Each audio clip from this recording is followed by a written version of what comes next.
You know that feeling when you're sitting in the back of a moving car, window halfway down, music humming through cheap speakers, and for a few minutes, your brain finally shuts up? You're not building a future, fixing a problem, or running a script in your head. You're just moving forward without thinking. If you know what that feels like, this video is already about you. Let me ask you something. When you're in a new city where nobody knows your name, do you feel scared or do you feel free? If you picked free, congratulations. We're about to talk about your nervous system. Here's what nobody tells you about people who love traveling. It's not just curiosity. It's not wanderlust. It's not personality. It's regulation. Some nervous systems regulate through familiarity, routine, predictability, sameness, waking up in the same room, driving the same roads, seeing the same 12 faces every week. Home feels safe to them.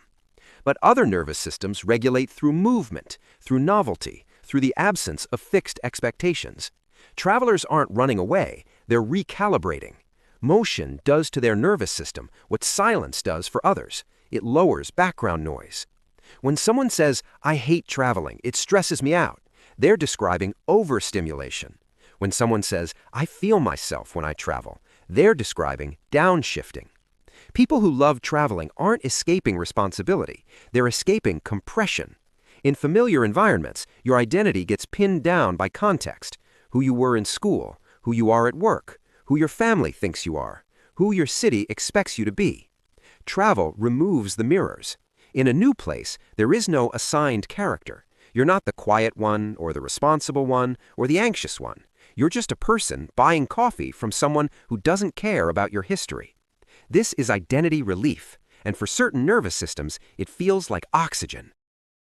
Here's where it gets interesting. Novel environments do something very specific to the brain. They reset time. Routine compresses time. That's why entire months at home feel like a week. Novelty expands time. That's why a weekend trip feels like a month.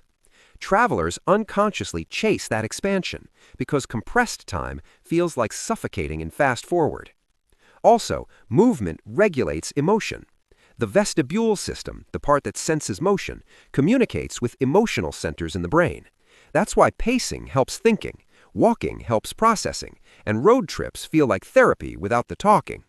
For people who live inside their head, travel gets them back into their body. And then there's anonymity. Being unknown is not loneliness. For some people, it's relief. No one waiting, no one watching, no one assuming, just presence. Travelers don't want distance from people. They want distance from roles. They want connection without being interpreted, freedom without being evaluated, experience without being explained.